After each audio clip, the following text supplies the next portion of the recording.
I'm Dana, and this is David. And up next, we're very excited. Our guest is Tim Meadows. Enjoy. Tim Meadows. Everyone loves Tim Meadows.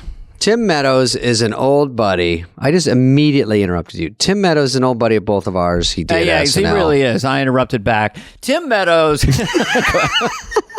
It's like tennis. Go ahead. No, I'm going to be quiet. I'm going to zip my trap.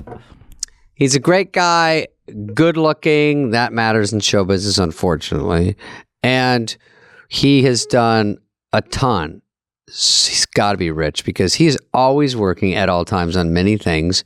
I knew him. We had a great time during SNL. We talk about that. You know, he and I bought a motorcycle. I bought a motorcycle that was Chris Farley's recently online, and I didn't know who I'm bidding against, but I finally bought it, and then I got a text from Tim saying, dude, you just outbid me. So we're online bidding against the world. I just thought, Farley's old Harley from Chicago, I remember this. Shoot, I'd like to have, that'd be cool to just have my living room or, you know, whatever. And then he goes, hey, I don't have anything at Chris's. And I said, oh, I was bidding against you? And he said, can I have it? And I said, I said, just pay me what I pay. You can have it, because he doesn't have anything of Chris's, and he's from Chicago.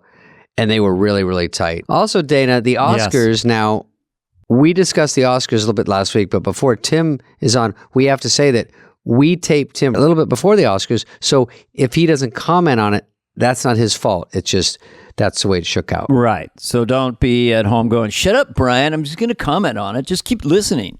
Don't be one of those. Let me comment. Also, Dana, what would you have done? Just be honest. Well, you know, I mean, Ed O'Neill, who will be on our podcast soon, said you just always take the big man off his feet. So I would have just aimed for beneath the knees and just got the person off the feet. Yeah. You know, get them on their back. I think I'd be, if it's Will Smith, he's that big, I go, the first one's a freebie. And then he walks back up the stairs and I go, and he hits me again. I go, the second one, I'm willing to look the other way. And then toward the end of the Oscars, he's still beating me up. I go, on the fifth one. But I think what Chris should have done when he's coming up the stairs, that's when you make your move, because you've got the upper hand. Like, have you ever seen fights at stadiums? The guy in the upper seats always wins because he's got the weight coming down on the guy. So I think that's the way you got to do it. I would have channeled the deer hunter that if he slapped me, I would, Mow! Mow! Mow! Either that, I would have said, please may I have another? I just would have said, ow, ow. But I'm such a colossal pussy. Like, I just tried to picture that scenario, Dana. I was like, I'm picturing, let's say I'm at the Razzies one day and I'm hosting. And then Corey Feldman walks up. Corey Feldman. And do I knock the fedora off his head? I mean, what do I do? I'm just playing this a million times in my head. Maybe comedians should take a beating, you know, where life beats us down. Maybe just Steve Martin's joke doesn't land, whack. Get him choke him out. Go put him in a sleeper? Put him in a sleeper. I don't know. Yeah. By the way, Dana, I will tell you. It's different from last week's talk about it. I know. We just, we can't talk about it forever. Will Smith, to me, nice enough guy. And I think when you have an image that you have to guard, when you're getting to the stratosphere of stardom, The Rock, Brady, Tom Brady, Will Smith, like everything isn't overly calculated, but everyone's telling you, say the right thing here, do the right thing. You know what I mean? They kind of have to play to the world now. Like, I have to keep everyone happy and be this big star. And when you deviate from that in such a huge way, because people, I think in this day and age, especially the last couple of years, really appreciate authenticity and sort of celebrities and behind the scenes. And are you like a real person? And when you come out like that and do something so out of the blue, out of character, you almost question everything and you go, wait, what is going on here? I think it's tough for Will Smith. I don't think he's a horrible guy. This thing happened. I'm not a canceller. I'm not that kind of guy. So I would just say it'll fix itself at some point between him and Rock. But that's all. I have no more opinions. Well, it's like Vin Diesel. Is that his opinion? I don't know. In the Fast and the Furious, where they're going across the canyon with the car upside down, and the passenger goes, "Was this the plan?" He goes, "This was always the plan." And you just wonder when Will was getting out of the limo driver's pretty familiar. Hey, have a good night tonight. Don't punch anyone on the stage. I mean, somebody snapped Yeah. And you can always tell when somebody snapped. That means it's not the plan. Just like, Yeah, boom. it was not the plan. Whatever was buried underneath went, yow. Yeah. And listen, Chris is one of my best friends, and you love him, and so we'll stay out of it. Love Chris. I guess we're already in it. But I will tell you, I went to an Oscar party just to lighten the Lighten it up mood a little bit. before we get to Timmy. And the funny thing, Dana, is there's a Vanity Fair party, and the interesting thing is you get told if you're going, and then you get told if you have a +1, and when you get to go. You're always measured in Hollywood of how you're doing. It's so crazy. I didn't even notice it because I had gone a few times and I was going with Rock probably or someone that had an invite. So I didn't need to bring anyone. And then I was informed, I don't have a +1. I go, that's such an odd thing to get an invite to go somewhere alone. And then the next year I was invited at midnight because you get slots every half hour. Wow. So I got midnight and no +1. I must have had a horrible year. Because it's too thirsty to try to stay awake and set your alarm and then go at midnight. Hey, everyone, you're like a salmon. Everyone's pouring out to go to Gaio Series party after. And you're like, no, I'm here. So this year I got 9:30 and a +1, which is pretty good. But there's some years I said, maybe I'll try to go to the Vanity Fair. And they go, we tried. And I'm like, oh, gross. You have to ask? And they're like, yeah, it's just so crazy this year. I go, I can't even go. They go, yeah, it's so bad, dude. I know. My invite said drop by next week. Yours said you can drive by and beep if you go really fast. No, when I went to the Oscars pre-pandemic with Mike Myers, we went to the Oscars, presented. We were at the Oscar party, and they said, we're going to the Vanity Fair party. I didn't have an invite. So I wasn't going to go over there and go, could I get in? You know. Oh, you didn't even go? You could have gone. Why? No, what am I going to do? Do Garth? I'll do Garth to get in. I'd like to get in They now. go, there's no Dana Carvey, and then you mess up your hair and slowly turn and go, is there a Garth? No, it's like from the movie. Oh. I'd like to get by now, and I'd have a little amateur stun gun for Wayne's World fans. Excuse me, I'd like to get by now, and then I would just shock the guy. Yeah, we went to a party after. I was with Theo Vaughn, a comedian, and I brought that goat roper with me. And then we went to a guy who's serious. That's where Rock was. So we saw him. We saw a bunch of people. He's just sitting on a patio with like Jennifer Lawrence, Woody Harrelson, who's super cool. And so we just went out there and bullshit with him. But he seemed all right. I don't want to talk too much about that. But I think Rock is going to be fine, land on his feet. And I would imagine he would want this just to blow over. Because you don't want people to think one thing. When you're doing stand-up, you just want to do your act. And you don't want him to keep yelling out something, or trying to get you. Because there's really not that much funny to say about it. And it almost gets too serious. So it's better to just buzz through your jokes. What we've learned in recent times as a society is that stories go ballistic and then they fade away. All of a sudden, it'll just be behind us. And they'll just wait for that time, Yeah. I mean, I have to say, I watched the Grammys last night, and it was everything the Oscars. The Oscars had great hosts, and Chris was great, but obviously it had that debacle. But the Grammys was amazing. Like all the music was brilliant. I mean, it really was one impressive. funny thing, and this is not taking away from Trevor Noah because he's a cool dude. I saw him actually there the other night. He's hosting, but what do? You're the next guy to host. So the jokes are kind of tepid only because you don't want to cause a national worldwide ruckus. So he's like, hey, Billie Eilish. Is Eilish really your last name? No, it probably is. Actually, it's a really good name. It fits you, and you're a great singer, and everything's going well. Anyway, let's look at this table. I'm like, are these jokes? I think he's just giving compliments because you can't do a joke anymore. You know what I mean? He's probably so scared that someone's going to get offended on Twitter with their fingers up going, you say the wrong thing, dude, and we're going to dig 19 years into your past. I laughed my ass off. I was at home. He said, hey, folks, how you doing? I don't know the way he said it or something. I was like, that is funny. What's up? Good stuff. Good stuff. All right, let's get on to Tim. Great dude, This is Timmy. longer than Tim's episode, so I think... Yeah, I'm sorry, we don't have time for Tim Meadows tonight. He's been bumped off his own podcast.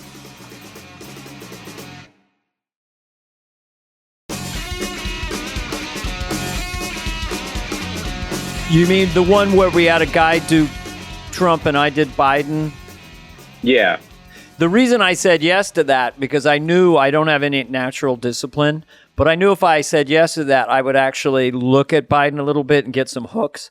But in the writing of it, it's what I call a hot oven politically, Biden. you don't want to ding him too much, because I had this line of like, do you think there's a crisis at the border? There's no crisis at the border. How do you know? Because it says so on the piece of paper. Who gave that to you? The man. Who's the man? The guy. He comes in. You know the drill. Come on. Number 1, the guy comes in. Number 2, the 2 part. Number 3, come on, people. I love how he gets mad at you because you don't understand what he's saying. But yeah, I did do that. And that was kind of flat, because if you're doing an impression and you don't get to do your rhythm, then you're just stuck in jokes, and then it deflates the balloon. It has to be a marriage of the rhythm and the top and the bottom. But you know, with ladies, man, I'd like to jump ahead. No, sorry. I want to know let me about. just say this first. I think the thing that I love about it, though, is that it now gives everyone a hook into doing to doing Biden. Like, a normal guy on the street now can do that rhythm and do Biden to his friends, and I think that's huge. You know, that's the trick. You're right, Timmy. Once you get a hook, then I would do Lorne based on Dana's Lorne or whoever. I didn't. And everyone, it spread like locusts. I don't think anybody doesn't do Lorne from the history of Saturday Night Live. I wonder if they did it in the old days, because once you hear it, it's so funny just to talk like him. It's so funny. From my personal history, but maybe I misremembered it. When I got there in '86, no one was doing it. It seems remarkable. Smigel has a good ear. Yeah. The hook that I finally told Lorne was him on Wednesday at the board, kind of doing the sketches back and forth, picking the show, and he would say, "I still have no fucking first act." Yeah, and that was, and then he would hold a card that Whitney Brown had. It was, anyone, the pig and the goat. Anyone? We didn't think it was very good, Lorne. I thought it was breathtaking. Shit, I was. But that's where I got him from. That I still have no fucking first act, and that's where it came from. And then I think Smigel was bouncing off me, and then everybody did it. But you know, whatever. I don't have to be the originator. I don't have to be God. I wonder if like the original cast had like a different version of Lorne than what you had, because you definitely had like the superior, you know, mentor elegant, guy who was in charge of it all. And like, I wonder if he was like that when he first started with those guys, you know, like if their impression is like a quicker, like wittier version of that. I do know that the first year Lorne was like this. Guys, we got a big show tonight. Let's try to get it going. And then by year 5, Lifetime limousine. You know, Paul and I, sometimes we go and we just buy socks. Really. I mean, he had a car. He had Eugene. He had a driver. I mean, he was an adult. Want to come by 88 for dinner? Remember 88? Never underestimate the value of lasagna. Whatever. But I asked him where I should live, and I go, my rent's kind of high, like $900. David, I think it's where you live is important. He always does your name first. But I would pay, and I'm like, well, you're not paying me enough to, okay. I'll get it. I go, well, I have to pay it every month. And he's like, oh, I didn't know. I don't know how that works. My rent was like $22,000 a year. And I think I was probably netting about 35 in the first season, and happy to be there. The exposure alone. But anyway. No, I was going to say, he had told me at one time, it's better. He was like, it's better to live in a place you can't afford because it makes you work harder to keep it. Oh, I didn't hear that one. Oh, that's funny. Like, that's a good one. That's pretty. I'll do anything to keep these countertops. I will not let go of this fucking marble. I will do another show called Tina's. Marcy, the Book of Lorne, page 3. What do I say here? I don't know, Lorne. I'm going to fly now. You don't fly, Marcy. Stop it. So you guys get me going. Tim is a great, audience. Tim is good. And a great comedian. When you go into Lorne's office and I go on the board and I go, and I look for my update, and I look over to where the cemetery on the left, where it's not in the show, it's everything that got cut. You wonder if it even got moved, if it was even a debate. Yeah. It's just exactly in perfect line what it was. And I go, I'm not in the show this week. And then I look over and he goes, Lifesaver? or popcorn. Shirts? I had the same experience. I would see Church Chat in the first act, then a Wayne's World, then Hans and Franz after Update. No, I'm kidding. I'll fucking kill you. No, it's an emotionally violent place for the best of us. But I just want to, because we're podcasting, just very quickly explain it to people who don't understand. We go to a read through in a little room. Well, it's like 50 people. We read sketches for hours. Each sketch gets a 3x5 card with the name. It would be Church Lady or Gap Girls, whatever. Ladies Man. Would they say Leon Phelps or Leon Phelps? I don't know if it's ladies man. And then they're on a giant bulletin board, and then there's it's sectioned off: first act, second act, third act. And so then he starts putting them up, and you'd see your sketch go up, and then someone would say something. He'd pull it away from the wall, and then he place it where the no sketch not getting on the show area. And sometimes people go, "I like David's," and you go back over. Anyway, I just want to set that scene. You want to fight for it? You want to driving put your job on the line for receptionist? But the one thing I liked about Lorne, in retrospect, he was like a coach I had in high school, because I think he loved sports metaphors. And so to get a true compliment from Lorne was really special. Yeah. He was not one to pass them out. Dana, is this ever going to work? That'd be, Yeah. It'd be really nice if it would be like, really, really funny. That would be a good thing. I was like Rudy. So fun. You were like Rudy the entire time. Yeah. Yeah, you were not. You became the bad boys of Saturday Night Live. I thought that was funny when you got you and Schneider, and you were like the bad boys. And the true bad boy of that cast was Tim. Tim? I've hung out with Tim a little bit and heard some of his stories. And there's a street side to Tim. It's not any ego. It's not braggadocio. It's just he has a side of him. I don't know if it's Detroit or something, but Tim can go. Yeah, you will want him on your side in a fight. Because Tim, were you going down to beat up the guy from the New Yorker or whatever? Only if someone fucked with him. Tim's not trying to pick a fight, but Yeah. I grew up in Detroit, so I kind of just don't. I have very low tolerance for like when I'm getting bullshit from people.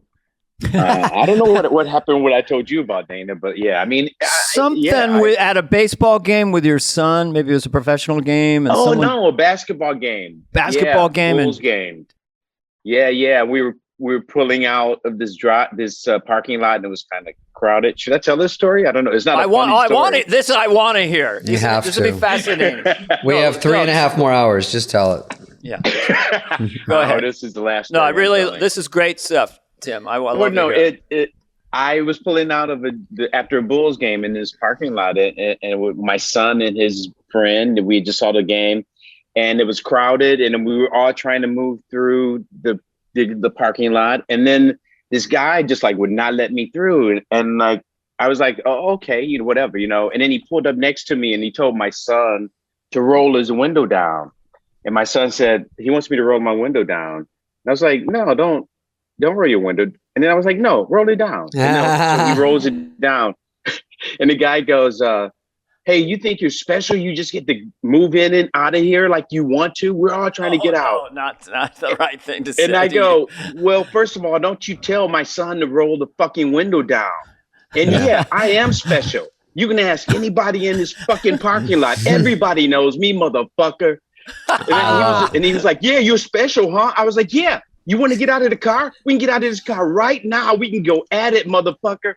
And my friend, my son and his friend, we're sitting there just looking at me like, what the fuck is going on? I could not believe this guy was talking to me like that in front of my kids, first of all. And then second, like he was telling me, like he had the right to get out in front of me. Like we're all trying to get out of here, I like that. I know. You don't even fight the special part, which he was hoping you would. You go, I don't think I'm special. He goes, yeah, you do. You go, I do think I'm special. He goes, oh.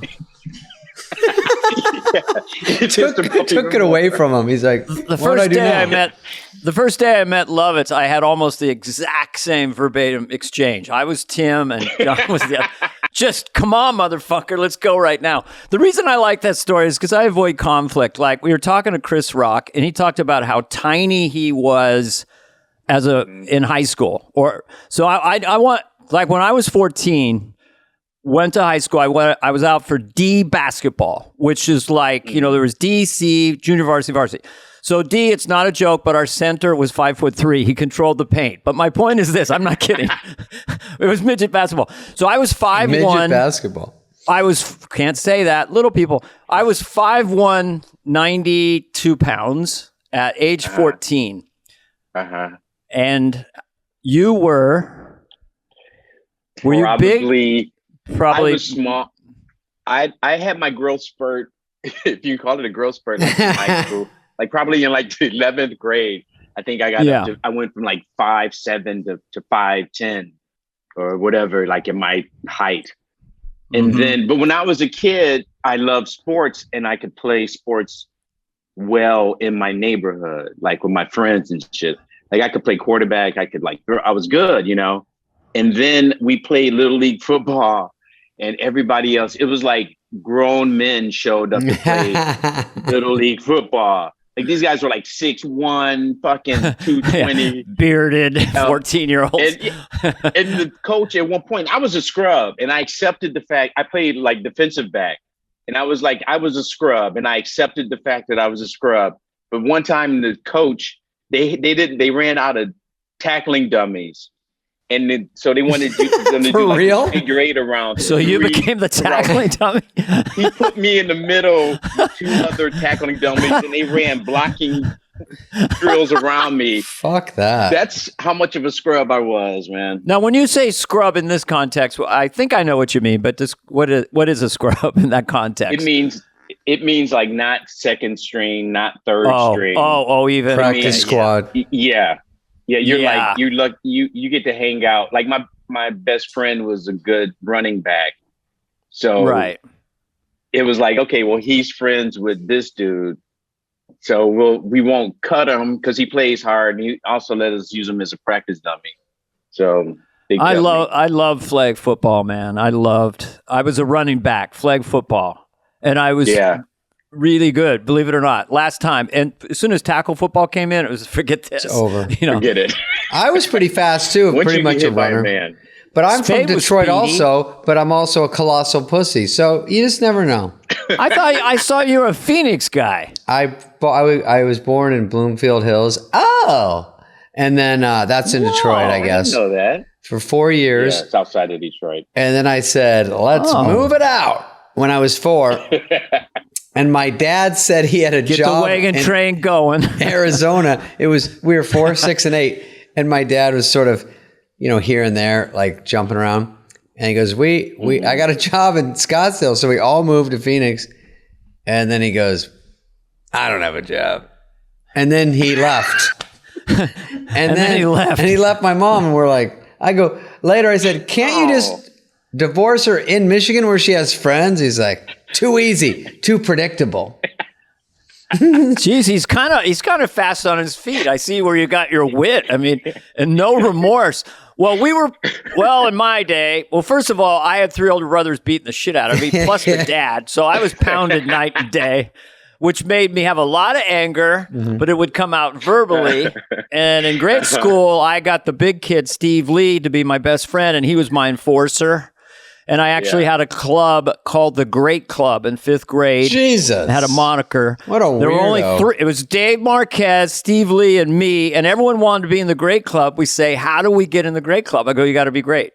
That was 5th grade. So Tim. Stupidest club. I've been asking, before we get into SNL and Groundlings or Second City, I've been curious about, because I want to paint a picture of you in your formative years, I call them. Like from age 3 or 4 to 12, and influences, the things I'm interested in are movies or theater or music, what was influencing your eventual career choice. And also just for fun, if you got a bike that was really special to you or toy that you remember or, so anyway, you don't have to answer. You could do it. You could punt on this one or just... No. What was your first movie that you remember seeing that affected you, or TV show? Well, I think, like when I was younger, Jerry Lewis Yeah. and was hysterical to me, and my Nutty cousins. Professor on TV. Yeah. Your cousin Vinny? Even some of the black and white. Mm-hmm. See, even some of the like black and white stuff that he did, we used to just laugh at, Yeah. But I think like the one movie that like was like influential, where it was like, whoa, I like this movie, and what these people are doing, was Blazing Saddles. Oh, where yes. I saw it. Yeah. And then I went to visit my brother in college. So I was like probably 16, and he was in Eastern Michigan, and he was an usher at this movie theater to make money. And so just to give me something to do, he was like, just come hang out and watch this movie. You got to see it. It's really funny. Yeah.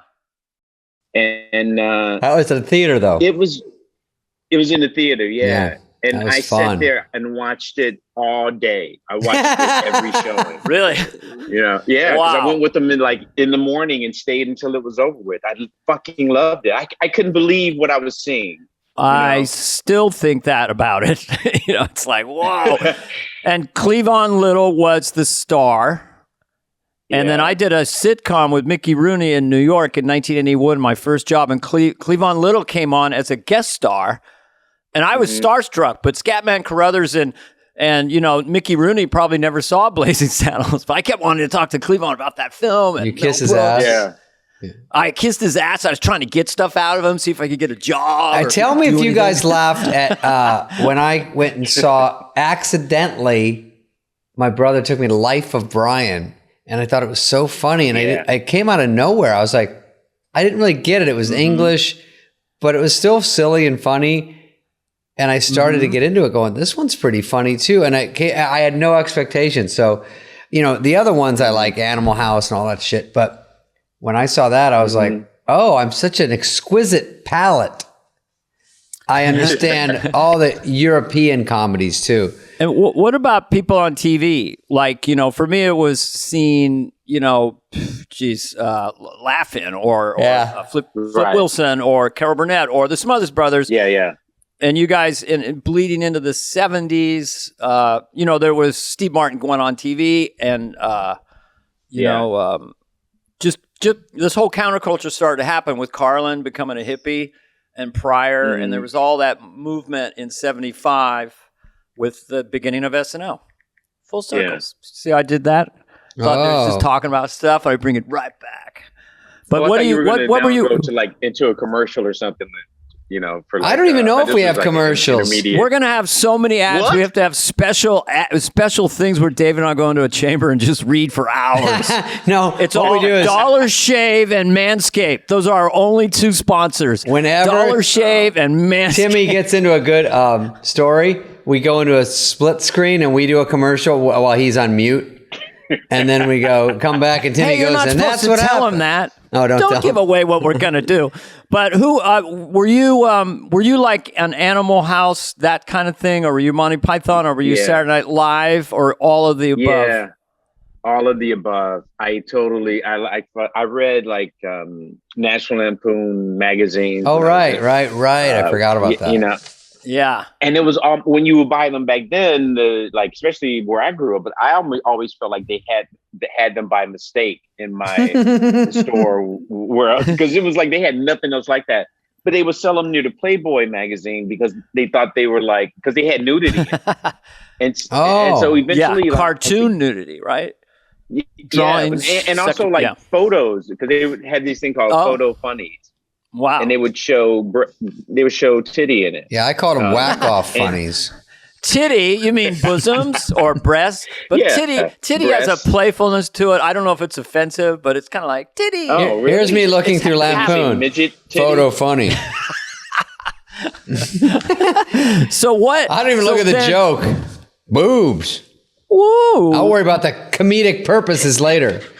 I want to go back to his childhood. What was your favorite meal? Okay. Macaroni and cheese, spaghetti, pizza as a kid. Lean cuisine. At McDonald's. What was a special treat or a special dessert in your house? A special treat, I would have to say, of those choices, I would say macaroni and cheese. Always works. Pizza rolls? my earliest memory is like waking up from a nap and smelling chicken being fried in the kitchen. It sounds like the beginning of a sitcom song. Or some kind of Tennessee Williams play. Yeah. I love Good Times, by the way. Did you laugh at J.J. Walker? I thought Good Times was hilarious. You know what? I thought J.J. Walker was a hack. I thought he was. No. We can cut anything you want. As a kid, you're like, hack. No, I thought he was funny. I liked him better on the show than when I saw him doing stand-up when I was younger. Like, I thought he was funnier on the show. I had a bone to pick with him. But finish your thought. I had a problem with JJ. Whoa. Not really, but I'm playing the Westwood Comedy Store. I'm coming down from San Francisco because George Schlatter saw me up there. I had a good set. I was so green. I was in college. I didn't know anything. I bought a corduroy suit with a corduroy vest. And then I got invited to do a spot at the Westwood Comedy Store. I had a girlfriend at the time with me there. I went up and bombed like, epic. I didn't know how to get out of bar. I did my Star Trek bit, everything. I'm drenched in sweat. It's dead silence. I go over. I'm in a booth. I sit next to the girlfriend at the time, and she's scooched away. Whoa. And then they said, get J.J. Walker. I think he's going to walk the audience. So J.J. went up on stage, turned to me and said, watch how it's done, young man. Which I don't really blame. I'm not really mad at him at all. But that was, you said J.J. Walker. I got a little triggered. So I'm just going to take 5 minutes. I'm going to take a cool bath. This happens a lot in the podcast, and I'll be right back. Everyone triggers Dana. Everything. Everything triggers me. So that's probably the only time someone said, "Get me J.J. Walker." That was the last time. He's going to walk the room. He walked the room. Yeah. You don't want to walk the room. Get me J.J. Walker. On Cameo, if he says dynamite, it's $5 more. Right. Is it worth it? Well, it's worth it, I feel. I don't know. I have a character, because I wanted to be like Larry the Cable Guy. I think he has that great get her done. Oh, yeah. I have a character. I'll just do one line. It's new, but it's intentionally bad. Rednecky, the redneck comedian. Okay? I'm Rednecky, the redneck comedian. I married my sister only because mama turned me down. Come and get some. It's the come and get some. Mama said, Red, what do you want to do? I found it. You found it. Mama said, Red, what do you want to do? What do you want to do with your life? I said, I just want to live in a shack and drink beer all day. Mama said, don't dream so big because you always end up disappointed. Come and get some. There it is. Come and get some. I got catchphrases. I just don't have the platform. Dude, where's read-through?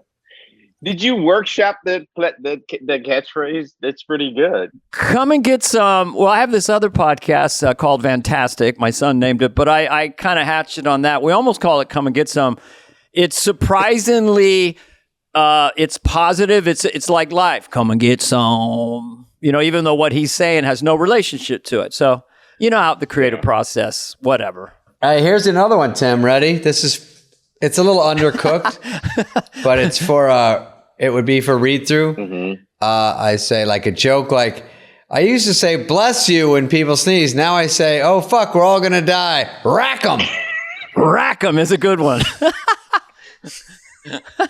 Because when you play pool and you hit the 8-ball and you go rack 'em. Yeah. So we got rack 'em. We got come and get some. So with Timothy Meadows.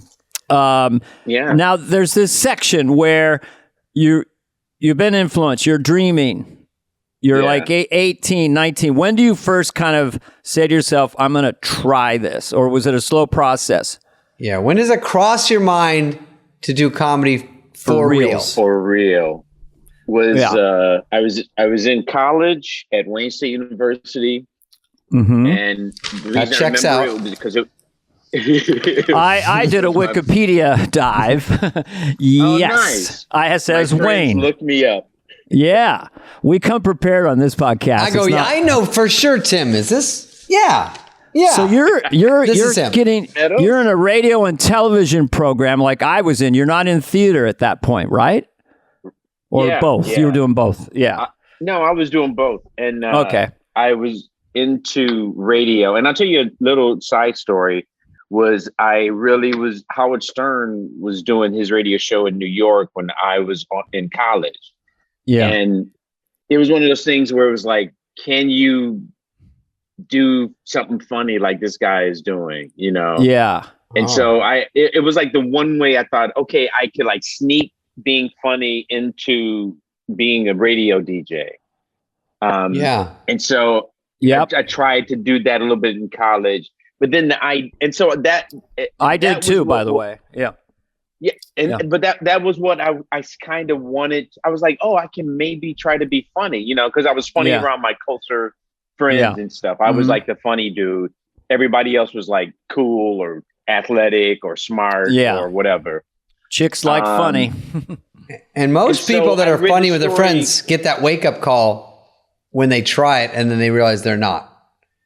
You know, like most people that go and stand up amateur night and they're like, I'm the funniest guy at the office. You know, when Pat goes into the coffee room and everyone goes, and so then they go, I'll just keep it at the office because you don't know my references. But that's where you're breaking through. You're doing it.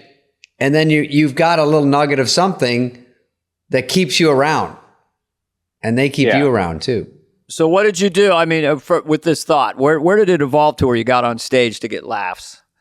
Well, I took these improv classes because I read a story about this teacher in Detroit who had studied under Del Close. Del Close. And I knew Del Close's name from being a fan of National Lampoon Radio and all that shit and SNL. All that shit. So I was like, so I was like, this is like, I had a reference to something that, you know, not a lot of people had a reference to. Yeah. And so I took classes with this guy, Jonathan Round. And then I took his class. He was the first person to kind of go, you're doing something good or whatever. And then he put me into his improv group, basically. And this is in Chicago? In Detroit. Detroit still. Okay. Yeah. Del Close? No, this was Jonathan Round. Okay. He studied under Del Close. Oh, okay. Del Close is a famous Second City teacher. Improv director. Yeah. Considered brilliant at his job. And where is he stationed in Chicago? He was. Jonathan Round was in Detroit. Detroit, but the main Del Close. So you sort of like went from JV to meet with the real guy? Yeah. Because what happened was, I mean, it's a long, you can Google it and read. I don't know. This is your show. How do I mean, I just tell us how you're feeling. Like, besides the logistics, what are you feeling? Like you're excited? I think someone said you're good. Someone said you're funny. It's huge. Yes. And I was so I was telling my friends, my real friends about it. Like, I took these classes and I get on stage and we make stuff up and I'm really funny, you know, and like they like it and stuff. And then my friends even started to come and see the shows and stuff, and they validated. They were like, "You're good," you know. So it's going up now. Yeah, it's like, whoa. It's going, and so like there was points on stage working with the people that I was working with because we were doing long form improv and we were doing short things and games and singing and making up stuff, you know, on stage. And there was nothing like that in Detroit. So people would come and see it because there was no other game in town. It was only us. Yeah. And so we had recurring audiences of people that would come and see our show. And that was where the spark came for me. It's like, you guys know, like being up on stage and feeling like you cannot do anything wrong. You make the right choice by the way, words. You make the right improv, like suggestion. Nothing like it. And so, by the way, everyone understands kind of. I'm sorry to interrupt, Tim, but that comedy is hard to do stand up, but improv is so fucking hard, and people, I think they get it, but that whose line is anyway doesn't convey how hard it is to think that fast on your feet. I did it for fun with some comedians, and I was like, "What the fuck is going on?" I'm pretty fast, but I go, it's a whole different muscle you have to learn. And if you're good at that, you have to be proud because it's hard as shit.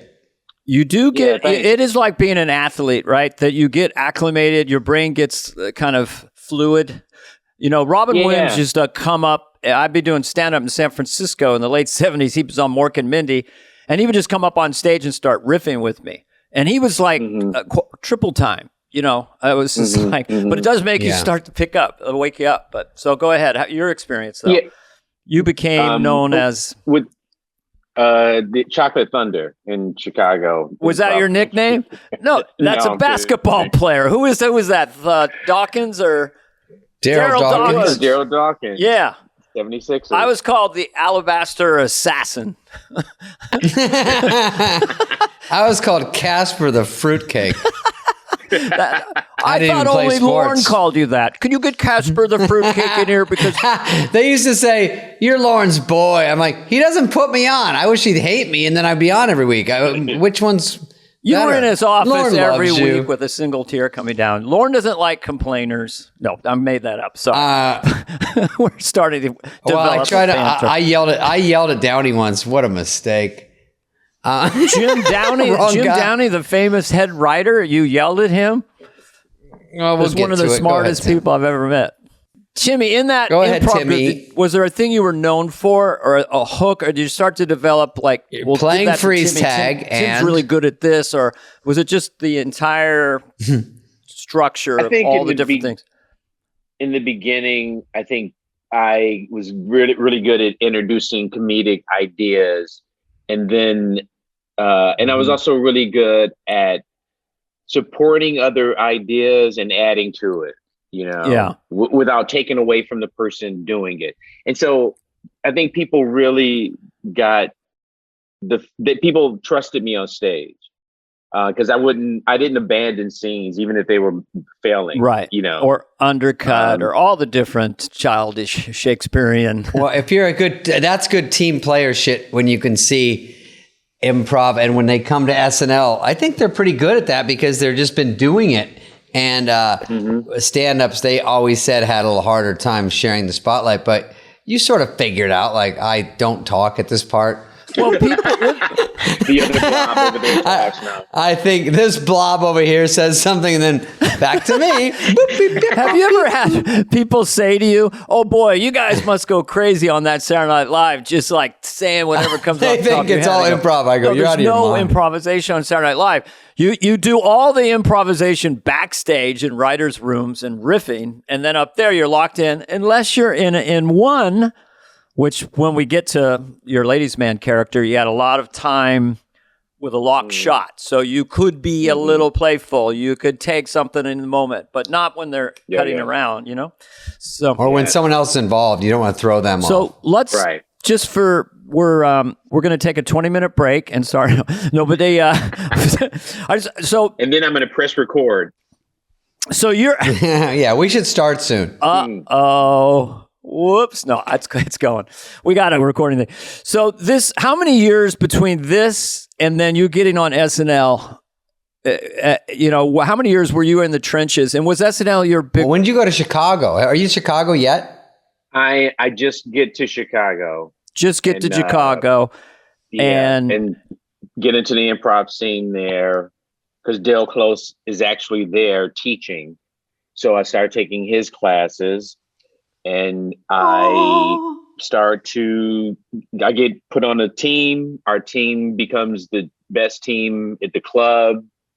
We're like the second best Herald team in the city, you know, which means nothing to you guys, but it was like a thing in the improv community. That's a big deal. I get that. It was a group we were called Grime and Punishment. And then I was taking classes. Crime and Punishment? Crime and Punishment. Crime and Punishment? Oh, come and get some. I was in the Coconut Kids for a while. We didn't go very far. Sorry. Go ahead. Hey, was that with Favreau? I didn't know Favreau did improv, to be honest. Yeah, Favreau was there during that time too. Oh, okay. But yeah, so I was doing that and I was taking classes in Second City. This teacher that I had named Jeff Machowski said, I want you to audition for the touring company. I auditioned for the touring company. Got hired, with a whole bunch of people that are now famous people, like Amy Sedaris, Jane Lynch, like who else got hired? Like Stephen Colbert got hired that year. Stephen Colbert, how did he end up doing? Let me text him. I'll see if I can get him on speed dial. So did Farley come around? When did Farley appear? Farrell's or came Mike after Myers. my first year. Farrell's came after my first year touring. He was like the next year he was auditioning, and I met Farley like doing improv over at Improv Olympic when I wasn't on the road touring, and so I got to like improvise with him and his team. And then what's touring mean? Do you literally tour? Yeah, you tour with the Best of Second City show. In a bus or cars? You go all over. You play theaters all over the country. You like fly somewhere. Really? Oh, okay. You get into you rent a van. They drive you. You do a tour of like colleges and small theaters. I didn't know that. And you learn the old classic sketches, and you learn a bunch of different ones. And then as you go along, you change your running order depending on where you are or whatever. And so you get this library of Second City sketches that you learn. And so, and I didn't do theater. So it was my only training of like, I got to learn this and now say it on stage and then repeat it the next night as if it's a fresh idea, you know? Yeah. So Second City was really the theater training that I got. I never did any play. I never did anything else. Me neither. It was just stand up. How much money were you how old are you at this point? How much money can you make doing this?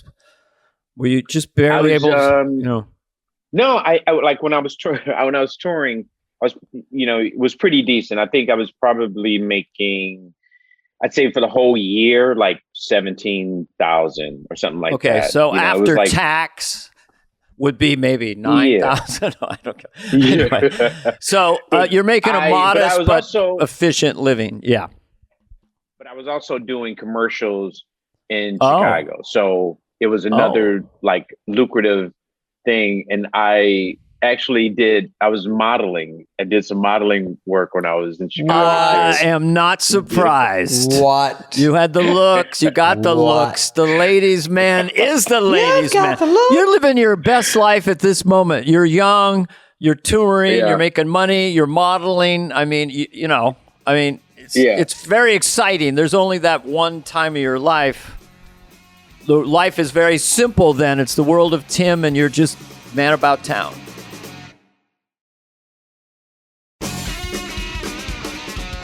Everything was dependent on my looks. That was the only problem.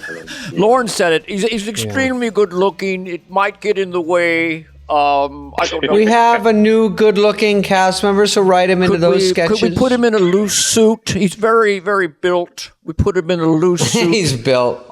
We don't want to ever show his legs. He's always taking his shirt off. Please stop it. When do you get on a call to get on SNL? Do they audition everyone at Second City and then they pluck? Well, they came out and saw Mike Myers like a couple years before they saw me. And I knew Mike back then when he was dating, and he was living Robin. with Robin. Yeah. And then that far back. Yeah. And then okay. They kept coming, and so after that they started coming out to see Farley. And how are you? I was in the cast with Farley. We did 3 reviews together, with that cast. Odenkirk was there. All the names we keep hearing. Odenkirk, fuck. So they got you, Odenkirk, and Farley out of there? Yeah. Wow. For the show. So what year did you come on? Was it 90 or with Farley 90, or 80? 90. February of 91, I believe it was. And you ended up staying 10 years, according to your Wikipedia. 10 years. Which was a record at the time. Fucking A. Did you make good money at the end or not really in your head? I think I made decent money at the time. I think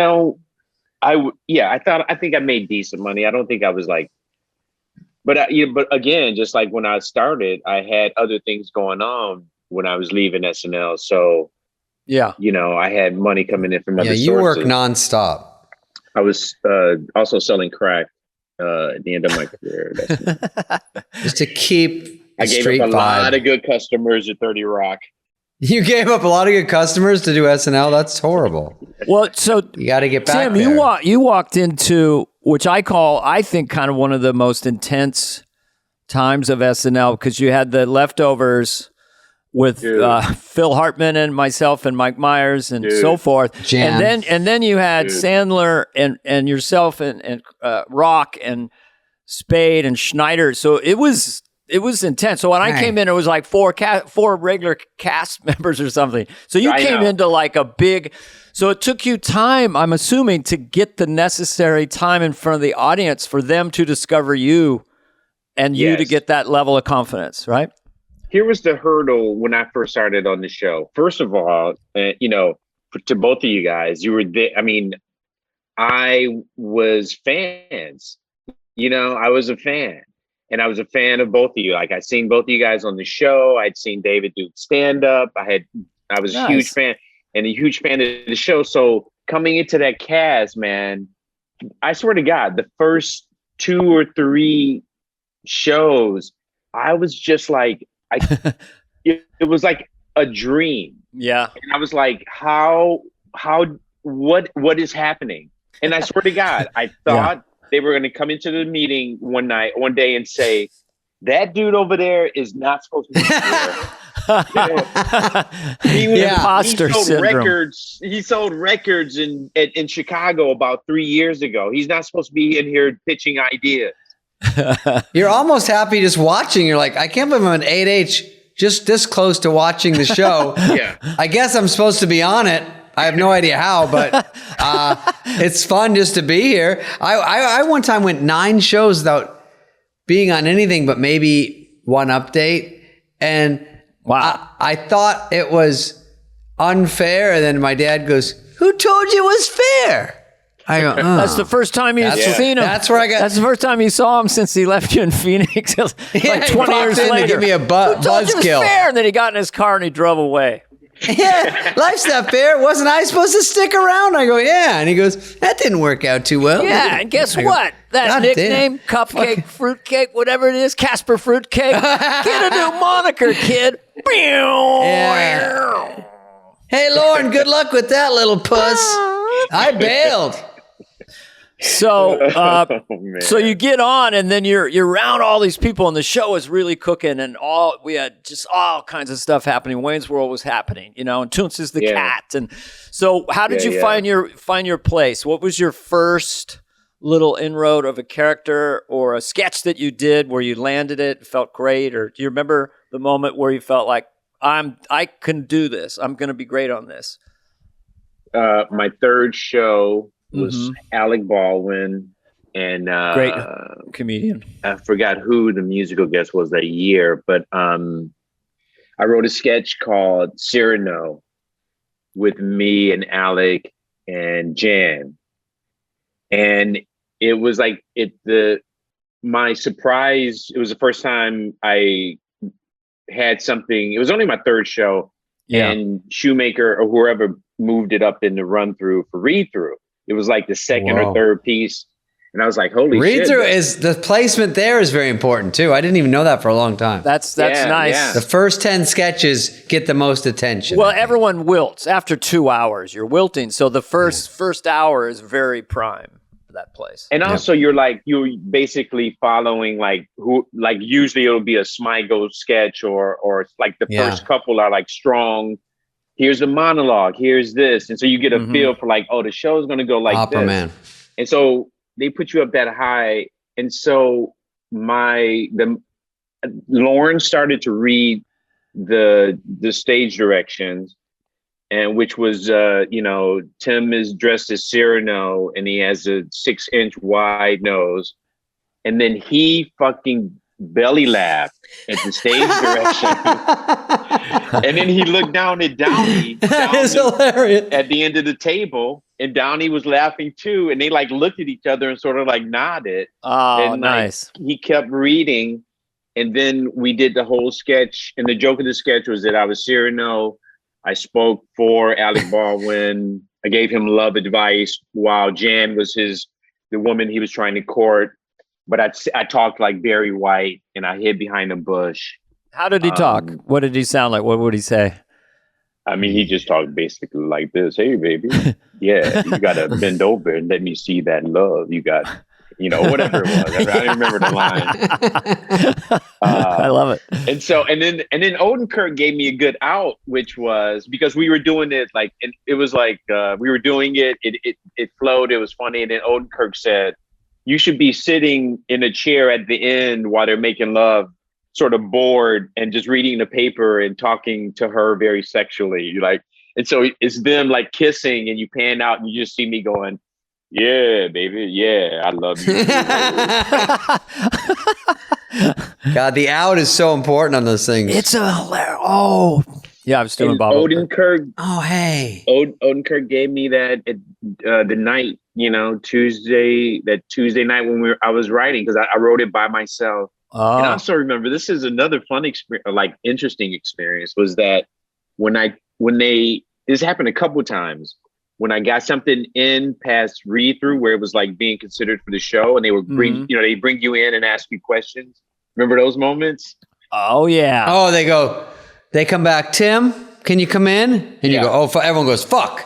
Lauren would like to see you in his office. It's always someone with a slight Peter Lorre. Lauren would like to see you and talk to you in his office. They're eating Wally and Joseph's. I go in there and he asked me who helped me write it. And it had my name and Odenkirk. And I said, he goes, who else? Was there anybody else? And I go, no, I wrote it. I wrote it by myself, and Bob gave me the out, And he goes, okay, good, thank you. And then they let me out. And then another time I got a sketch on, I wrote it by myself, and he brought me in, and he goes like, who helped you write the sketch?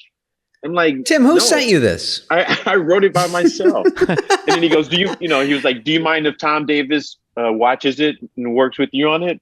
I was like, that's what he was getting at. Like, someone to watch it. Probably. He loves the writer with the comedian, Well, because the audience should know that you're on stage doing it. And if you wrote it, someone has to be in the booth kind of directing and saying, right. Which is hard because it's really your eyes and ears, what you would want. Mm-hmm. So they're just trying to, they need someone more experienced. Yeah. I think to watch that's really what it was too. It was like, I think he just wanted to know, like, if I had talked to anybody about the sketch, that I might want to have them come in, help me with it. Okay. And if not, then he was going to assign somebody. Yeah. And I remember one time Tom Davis was like, he was like, who wants to help him? Lauren's like, oh, who wants to help Timmy with this sketch? And Tom is like, I'll do it.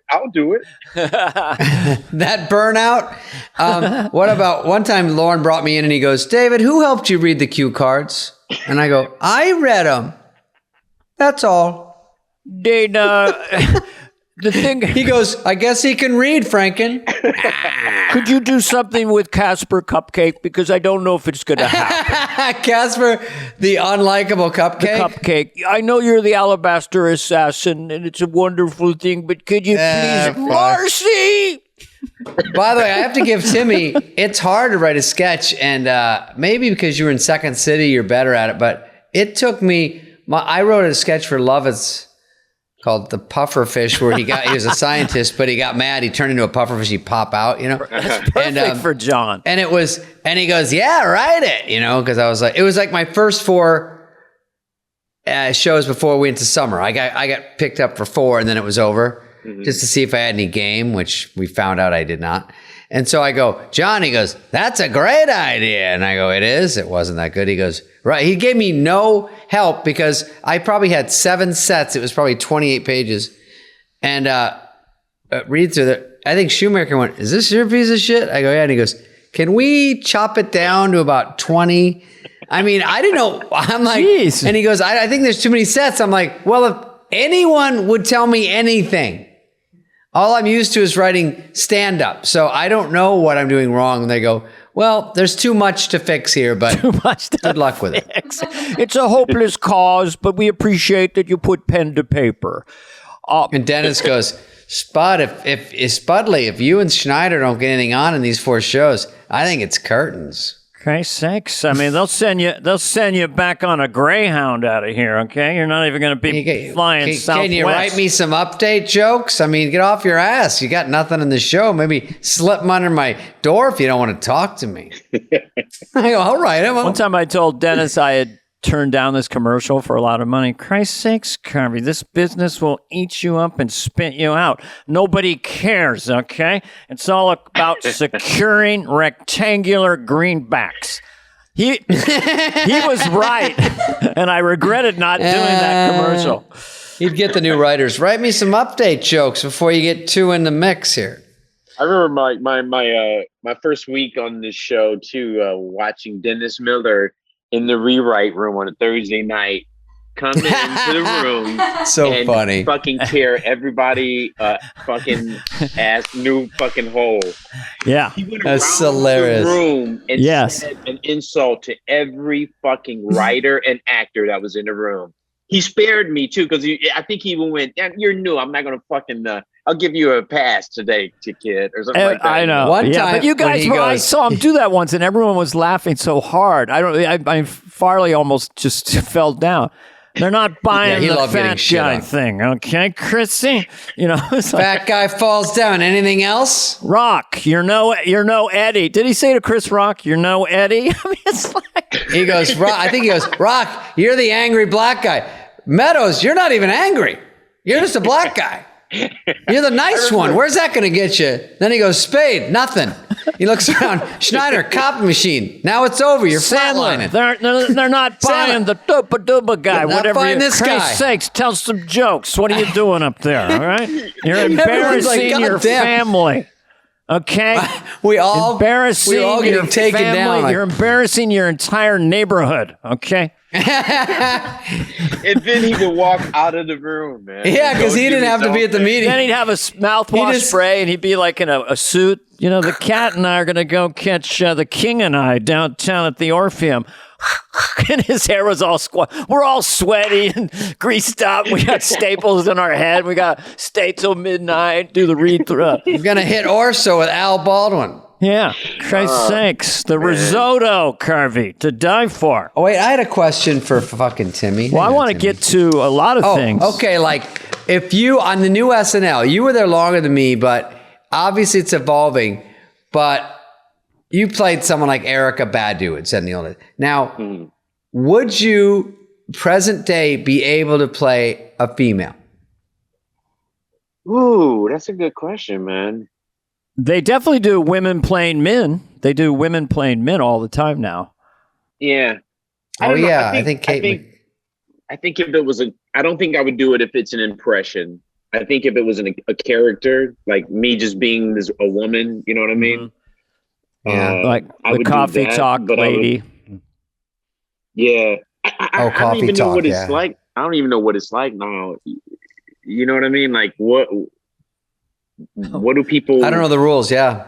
It's just, like, I just started back doing stand-up like a few weeks ago, man, and I'm telling you, it's been fun, but it's just been like, what the fuck? Like, I'm guessing myself before I say things. Yeah, you know? It's scary. You say the wrong thing, it's over. Right. Yeah. There's so many big words and little words for everybody, and figures of speech, you don't know if that's going to be a problem. You know, I mean, even in 2015, when I look back what I was doing, I'm doing Chinese accents.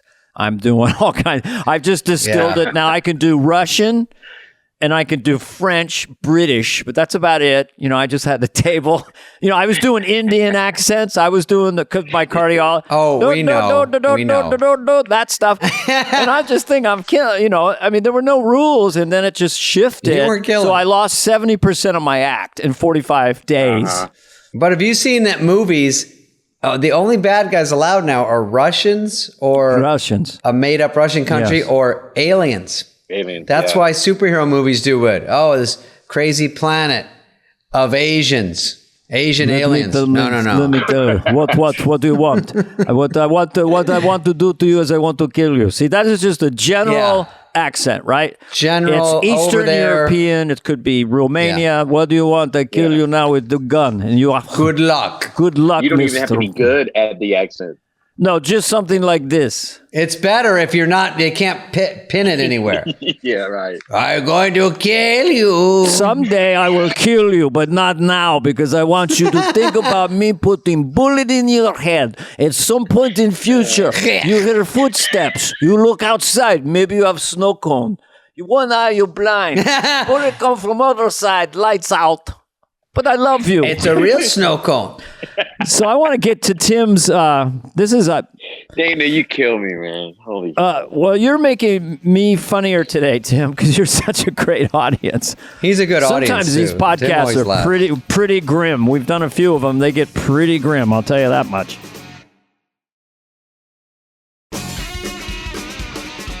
So Tim, throughout your years on SNL, he does Coneheads, It's Pat, Wins World 2. Yeah. So that you're in the movies. You do Benchwarmers, which is one of those fun. In Mean Girls, you were hysterical as the principal. And then, I don't want to jump over anything, but then, of course, you have this, one of the few sketches that becomes a feature film. And what I noticed, your evolution, I left the show, or I maybe had hosted it, I came back, or I watched it, and I saw you on Ladies Man. I don't know which episode it was, but I just saw this like the confidence and the audience loving you. It just went like that, just snapped. I mean, it went to another level. I was like, whoa. So how did that evolve, and when did you go, I'm onto a killer reoccurring character, which is so fun on SNL? And who brings up a movie? I did. I mean, I think I got more comfortable naturally as the seasons went on. Me too, by the way. Season where David and I and Normie were still there, that year. Yeah. I think that was that year. like crossover year. 5, 6, something like that, 95. Yeah. My 6th. Yeah. That was the year that I kind of felt like, okay, I already know how to show words. I know how to write. I just got to be more comfortable and have more fun on camera. I mean, I just started to relax, really. And then Ladies Man, that was an easy character for me to do, because I had been doing it for a long time, but I didn't tell people about it. Because I used to do it to make fake phone calls. I used to use it as a voice, And so I told a couple of writers about it, and they came up with the Ladies Man idea, and they would ask me questions, and I would just answer you doing that voice about, relationship questions or problems or whatever. And then it just clicked, man. I was like, even when I do it now, if I feel like doing it, or if people talk to me or in interviews, like it is like, like with any of the things you do, is like, you just know that person, how that character talks, what it would say. It's musical. The way it'd say Cavassier, it's very hypnotic and musical. Yeah. And so it was operating on a lot of different levels as far as just entertainment and funny. And so the minute we did it, we knew that people liked it. I mean, it got laughs, and then just we got letters. It was like the only time I really got a lot of fan mail. Go by that mailbox. Yeah.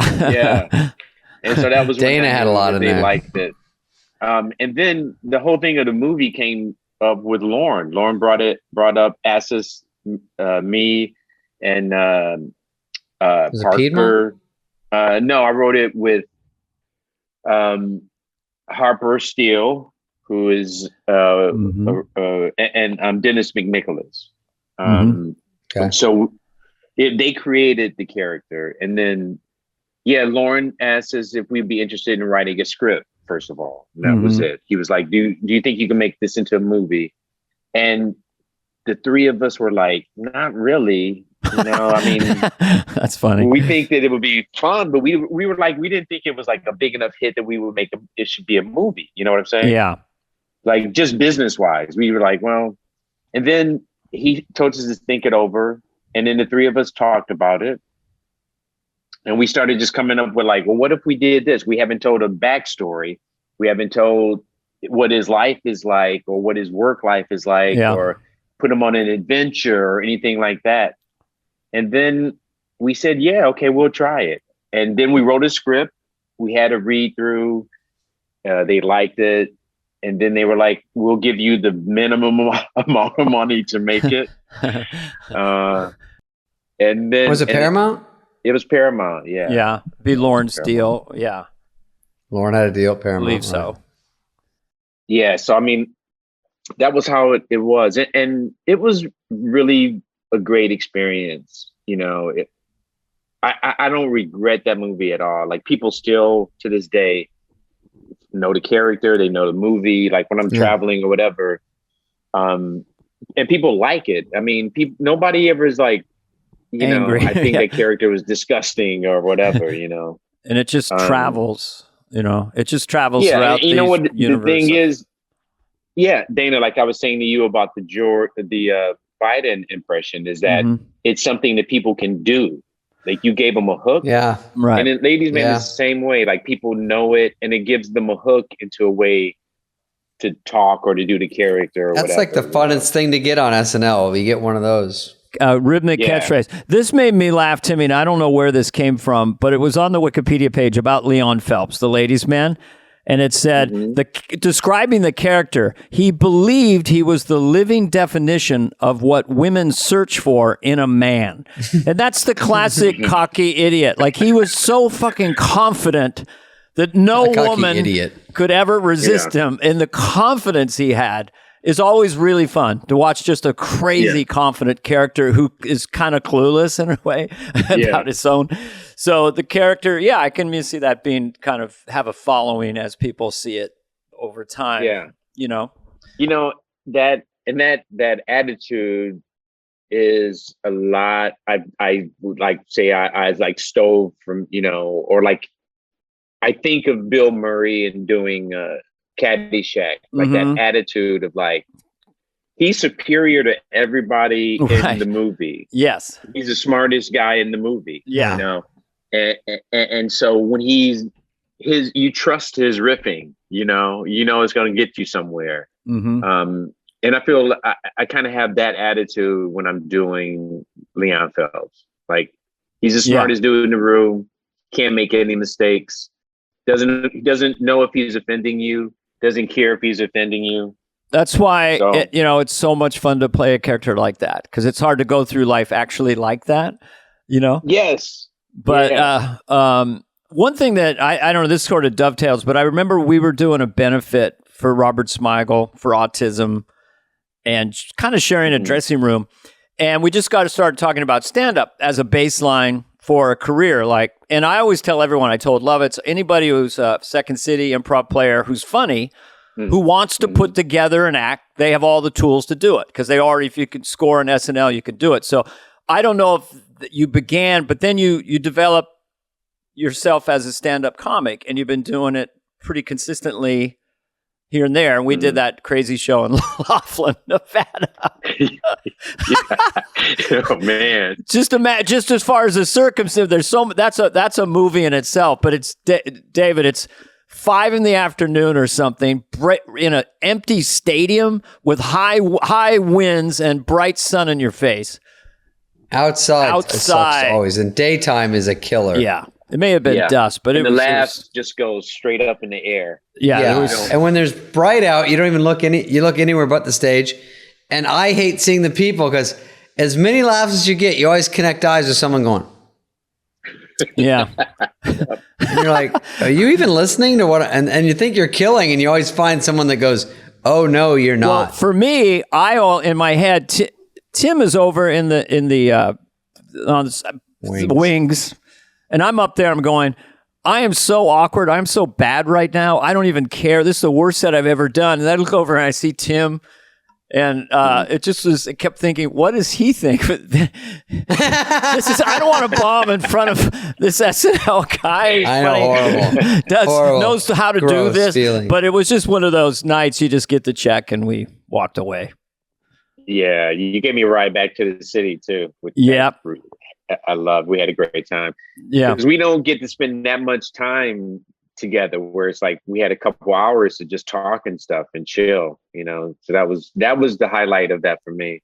Oh, totally. I was so thrilled that you took the ride with me because I love comedians. I love talking to them. And part of the reason we're doing this is because too many years go by because we're all just busy, just doing shit. And you never hang out. Even if you went to a dinner at a restaurant, they're playing loud music. It's still...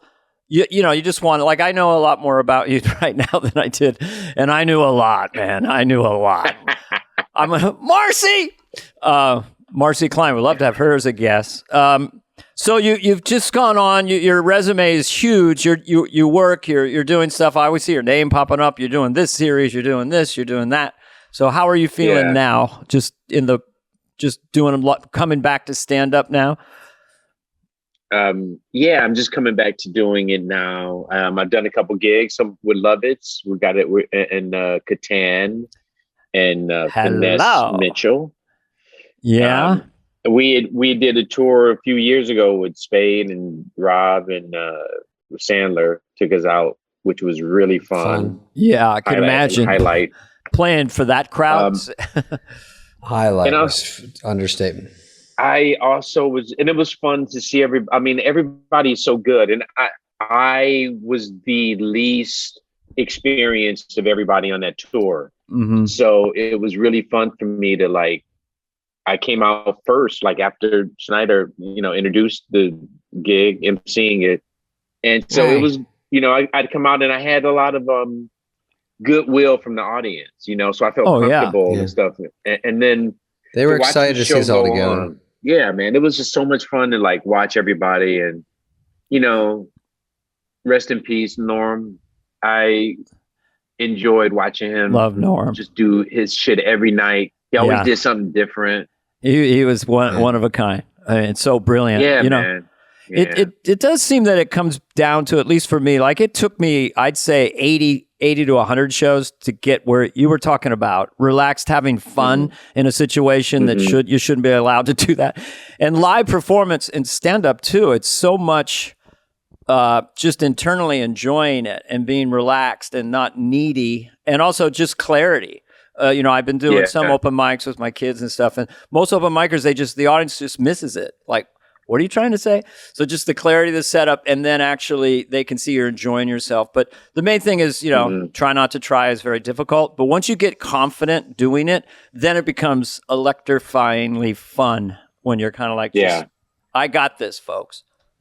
I know this is an SNL thing, but let me ask you guys this, and you can cut it out if you want. But how do you get into, I know writing new material, do you take ideas that you have and then just expand on them on stage? Or do you completely think out the idea before you get on stage and do it? David, I'll let you take that one. I do. I think what I want to say, and I hope I have enough of a germ and maybe an out, but it's always undercooked. And then I do it. And then I trim out the fat. Sometimes I'll tape it, we type it out, and then I'll look at it and go, I don't need that, I don't need that. And then it gets a little tighter.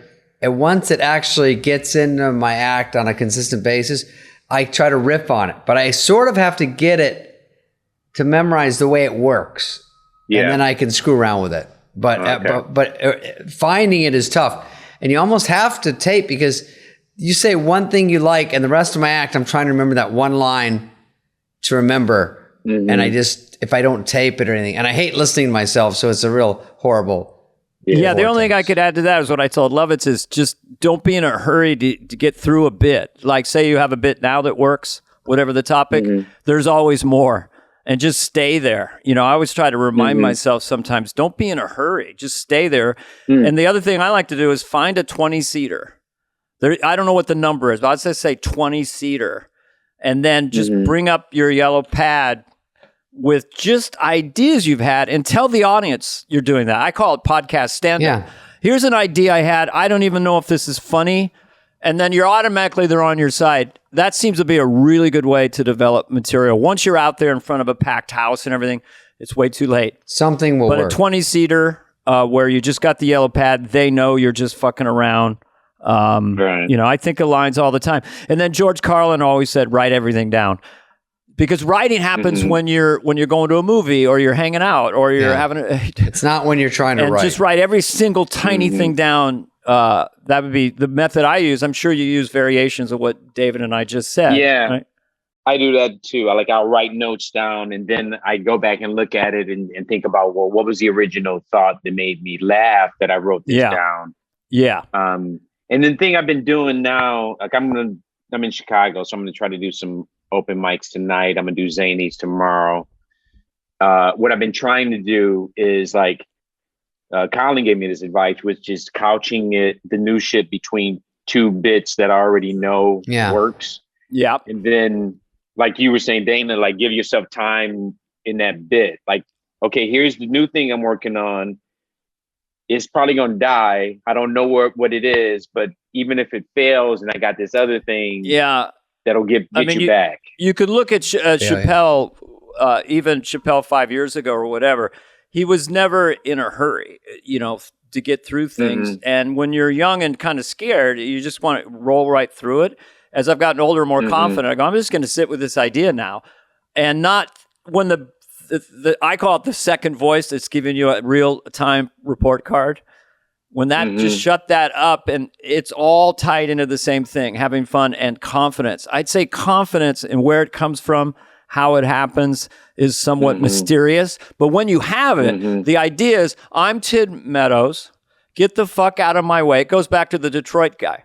I'm coming on stage for you motherfuckers. And guess what? I'm the shit. I'm fucking funny and I'm really smart. I may be kind of too handsome for a stand-up. Don't let that get in your way, you bitches. But that's the thing tonight when you go, I'm Tim Meadows, man. Yeah. No, Dana, you're the best, man. Thanks, David. Thank you. Timmy, it's great talking to you. I miss you. I will see you soon. And thanks for blabbing with us. Hey, what's up, flies? What's up, fleas? What's up, people that listen? We want to hear from you and your dumb questions. Questions, ask us anything. Anything you want. You can email us at flyonthewall@cadence13.com. This is Hello, David and Dana. My name is Rob, and I'm from Belgium. Belgium. Nice. We are blowing up in Belgium, Dana. Love your waffles. Okay. I can't step foot in Bulgaria. We're too big. Okay. Big fan of the podcast. Question is, both of you, what do you consider to be the other's most under and overrated impression? That's from Robin Ritson. I'd say your most underrated is Michael J. Fox from Casualties of War. Oh, yeah. That's your most underrated. Yeah, I'm not a big impression guy, and so this question is probably more for you, but Michael J. Fox, I had a lot of pride in, and I think it helped me get on SNL. I tricked them into thinking I was like Rich Little because I had one impression. I also did Tom Petty, but on the show you get a lot of you get assigned. You're Dave Pirner from Soul Asylum. I did Kurt Cobain, did Brad Pitt. There's a bunch of those where you get assigned every week, so they're not that great. But they're just more looks, you know. And then Dana would get really into them. So if I said Dana's, I would say I like pretty much all his. I don't think any of them are really overrated. I do like when you do a Ross Perot or a George Bush where it's something I don't even know if they really said. Maybe they said it once and you run with it. Like there's a Ross Perot where you go, let me tell it to you one time. What does he say? Something like that. Can I finish one time? That's like a James Brown influence. That's right. Can I finish one time? So maybe, you know, when I was just doing a walk-in impression for Dana a little bit ago, I said, I talk about a mouse and I go, he's smart, the smart, you know? So if you can find one little tiny thing that sounds like him, That's fun. But Dana's are all underrated, and they're all good, and he finds these little one-lines and little hooks. So that's the hard part. Even if Trump or any of these guys didn't say that or not going to do it, kind of got crazy with George Bush, it's such a great hook, and it sounds like the person that the actual person almost needs to say those things now to sound like them because it's so famous. It's more famous than the actual person. Yeah, and there's two ways to look at an impression, like abject accuracy, like, oh my God, it's like a tape recorder. That's perfect. And then there's something that's more of an abstraction and funny and takes liberties. And so maybe I just get bored, but I do like to extend them and make them into one sound. Like Trump. Well, that's why it works. Yeah. But that's how it works, especially on SNL, because crowds are waiting for something. And if you do just a perfect impression, it doesn't always pay off. I think it's always nice when a host comes in and they have something secret in their grab bag and they can do an impression. So you write a whole sketch around it. When they get to theirs, it's always shocking they can do one, and it gets a big applause. It still is it's almost like magic to me, though, when someone like Frank Caliendo can sound exactly like Morgan Freeman, like eerily. So I love impressions of all stripes.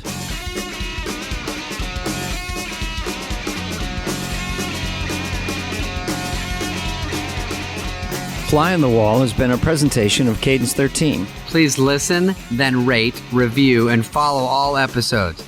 Executive produced by Dana Carvey and David Spade, Chris Corcoran of Cadence 13, and Charlie Finan of Brillstein Entertainment. Production and engineering led by Greg Holtzman, Richard Cook, Serena Regan, and Chris Basil of Cadence 13.